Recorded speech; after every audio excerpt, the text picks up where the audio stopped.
Most people are familiar with the term historic preservation, but do you know why it is important, or what role it plays in the larger field of public history, or how the movement even began?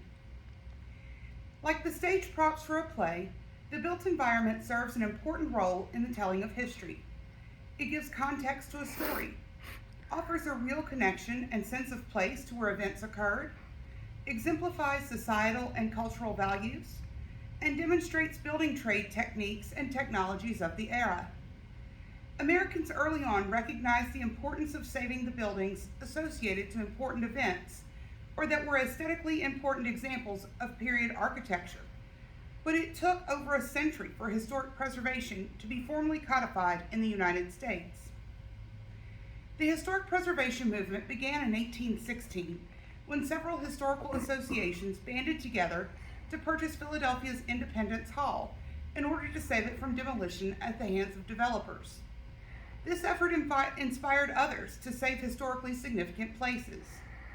By 1853, the first organized preservation group, the Mount Vernon Ladies Association of the Union, formed to bring the deteriorating Mount Vernon, George Washington's homestead, back to its original glory like a phoenix from the ashes. By the late 1800s, the federal government got involved in preservation and rapidly moved to save historic landscapes, cultural treasures, and historically significant places, establishing the first national park, Yellowstone, on March 1, 1872, with the express purpose of preserving America's natural historic landscapes. Also in the same year, Congress started to acquire sites of significant Civil War battlefields to preserve the hallowed grounds where many died, and so that future generations would not forget the terrible bloody episode that briefly tore the United States apart. By 1889, the first congressionally designated national monument, the Arizona Casa Grande Ruins, was supported through federal appropriation funding. Perhaps inspired by the formation of historical societies and congressional acts, state governments got involved in historic preservation.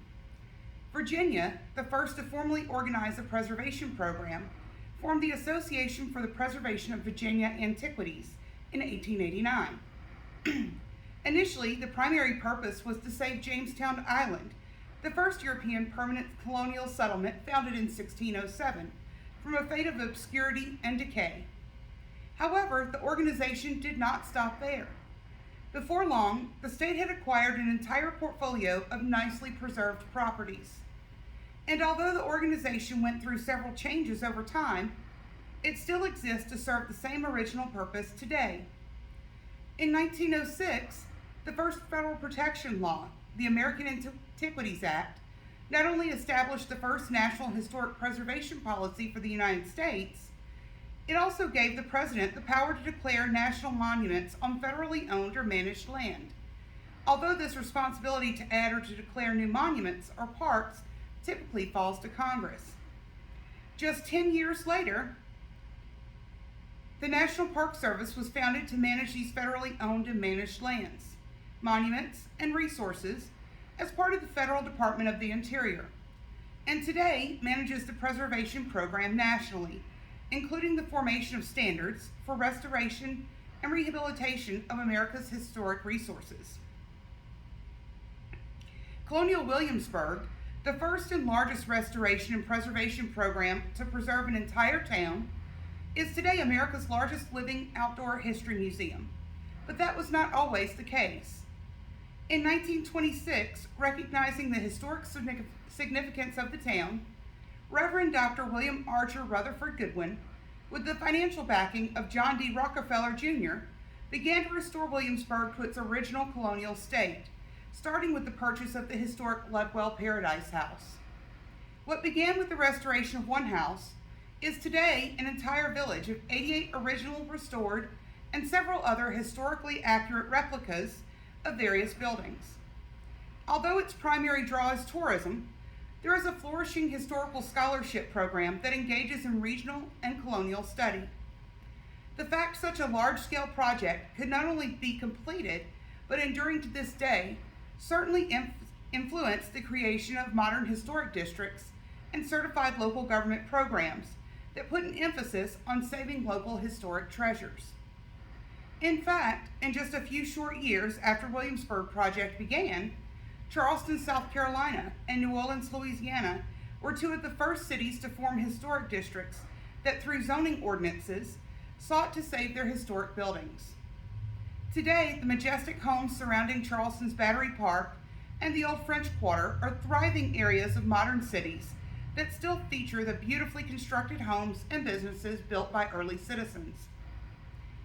Adina Canfield, author of Federal Historic Preservation Case Law 1966 to 1996, asserts arguably these movements to save historic places influenced President Franklin D. Roosevelt's decision to establish the Historic American Building Survey, or HABS, program in 1934 as part of his federal work initiatives to employ thousands of out-of-work Americans during the Great Depression. This federal program's mission remains unchanged today and is the largest initiative to document historically significant structures and buildings under the direction of the National Park Service. In many cases, the documentation gathered by this program in its earliest days is the only record that remains of historic structures that have been razed. But in others, many federally and state-funded projects depend on this initiative to identify important historic resources. Reinforcing Roosevelt's HABS program, Congress passed the Historic Sites Act in 1935. This act declared it national policy to preserve for public use historic sites, buildings, and objects of national significance, and directed the Secretary of the Interior to conduct various programs with respect to historic preservation. However, Canfield asserts this was not enough. Although these statutes were significant, they did not create a national awareness of the need for preservation or provide a means to incorporate preservation concerns into federal agency programs. Despite the numerous federal programs and initiatives, until the foundation of the National Trust for Historic Preservation in 1949, efforts to save historic places were largely private, as the federal programs focused on protecting historic landscapes. Although this foundation marked the first time a united effort between private and public organizations saving historic resources took place, there was still much work to be done, realized Lady Bird Johnson, First Lady of the United States, because there was still historic cultural treasures razed and lost to time, and neglect never again to proudly display their architectural beauty or cultural significance. Therefore, she led the initiative which resulted in the 1966 National Trust for Historic Preservation's with Heritage So Rich report, which detailed the loss of American heritage and proposed an expanded role for preservation supported by the federal government.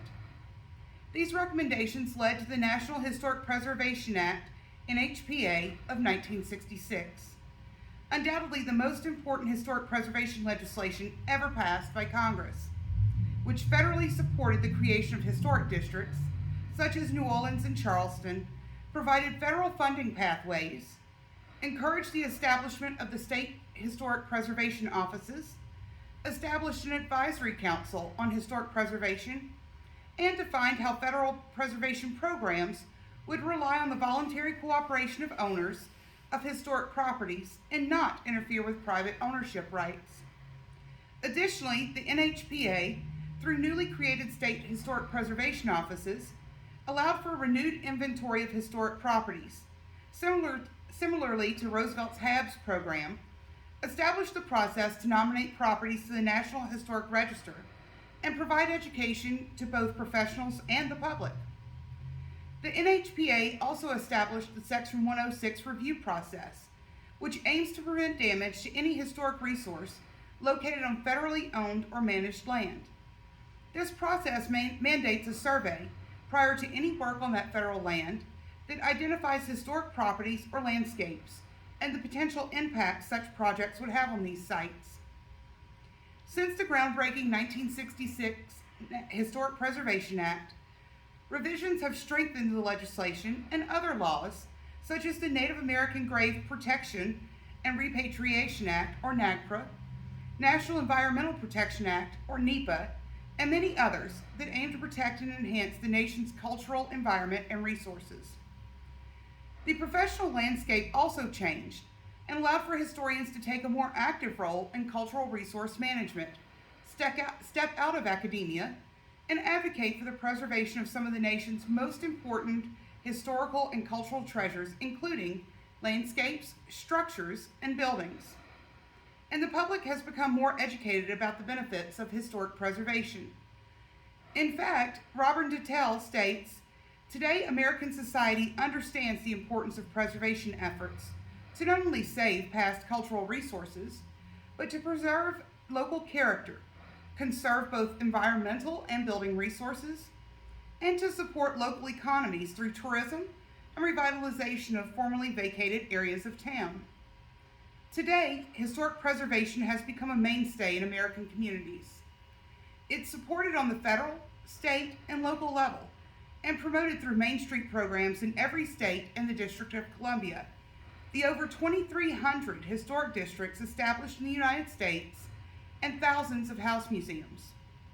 Beyond the obvious benefits of preservation one typically hears the most about, environmental responsibility, increased property values, aesthetically attractive neighborhoods, revitalization, and economic development incentives, many scholarly studies, such as Ellis Mumford's The Social Effects of Preservation, Social Well-Being, and the Federal Rehabilitation Tax Credit Program in Philadelphia, also have found historic preservation improves the quality of life, the physical appearance of neighborhoods, preserves affordable housing, creates more educated communities, and creates more walkable and transit-friendly communities. Additionally, historic preservation is vital to the field of public history and to the very study of history itself, because preserved structures are a treasure trove of information, informing us of many historic aspects of culture, society, and technology. It may be difficult to think of a building as an archive or a primary document, but the structure may have information that appears nowhere else. Like any primary source material, careful examination and evidence-based interpretation is necessary to decode the information and organize it for public dissemination.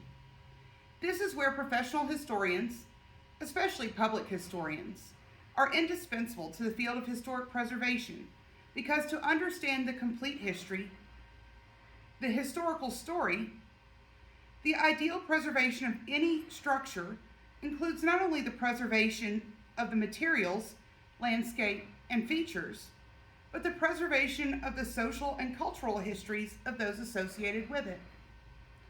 Dr. J. Meredith Neal, the first historian employed in Seattle, Washington's Historic Preservation Office, has argued since the 1980s that historians need to be involved in preservation to prove that history was relevant, democratic, and as important as aesthetic or economic claims for preservation. From South Carolina's equalization schools to brutalist architecture, history has been successfully used to argue for preservation of places that may not have been initially appealing for reasons of architecture or economics. Thankfully, as preservation advocacy organizations from the federal level to the local level embrace the telling of accurate social and cultural histories associated with buildings or places, increasingly, both public and classical historians have worked to simultaneously preserve the stories as preservationists have preserved the buildings. There is one more reason historic preservation is important to the field of public history. Let me share a story. As a child growing up in Louisiana, I will never forget a field trip I took to the state capitol building. As I walked down the first floor rear hallway, I noticed several holes and nicks in the walls all up and down the corridor from the set of elevators. I remember sticking my fingers in those holes and marveling at the thought that I was touching the same walls and feeling the same holes that were created in 1935 when Dr. Carl Weiss assassinated the wildly popular Governor Huey P. Long. Now, I could have read about the incident or even walked the halls of the Capitol, but none of these alone would have elicited the emotional and visceral response I felt standing in that hallway with my finger in a bullet hole. It was only in that hallway and with those bullet holes and in that building that I truly understood the story on a deeper level. Experiences like these only occur because the building in which the historic event occurred has been preserved for future generations. But, like a true symbiotic relationship, preserved sites must also possess, and not only possess, but tell, a story to be most successful. The good news, according to historian Taylor Stormer, however, is that all any historic site needs as a foundation for sustainable success is a good story. Just one. A good story is, in fact, the lifeblood of a public historian. As long as that story is real, the first rule of public history, don't make it up. Relevant, the second rule of public history, go with what you've got.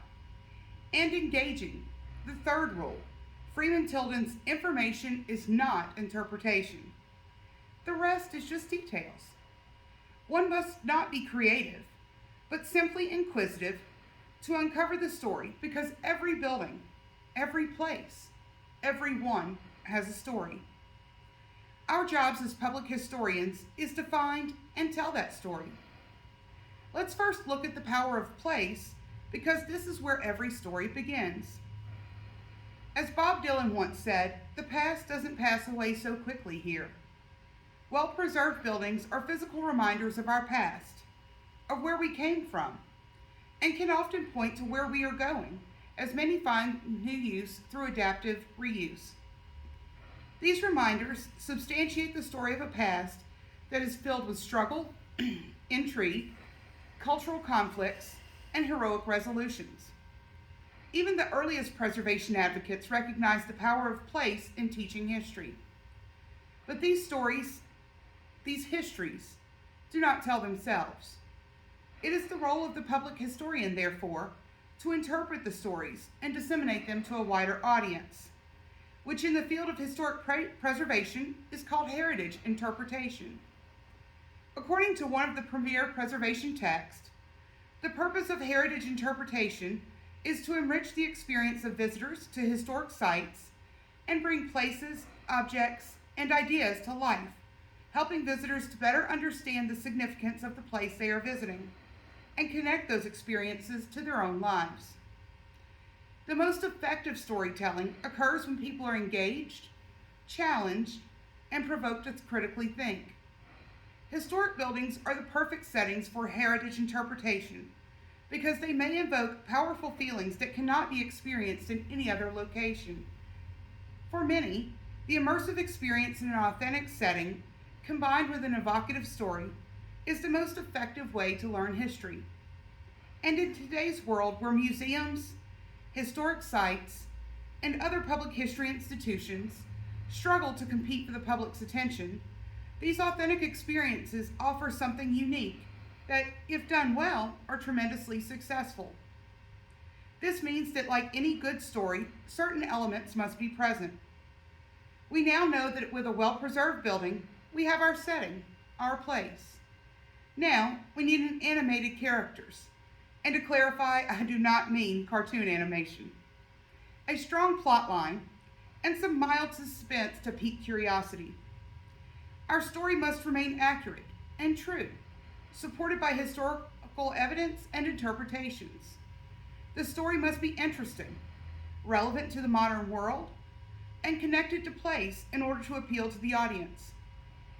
Once invested in the story, the public is more likely to, in turn, support the wider field of historic preservation because they have that sense of connection.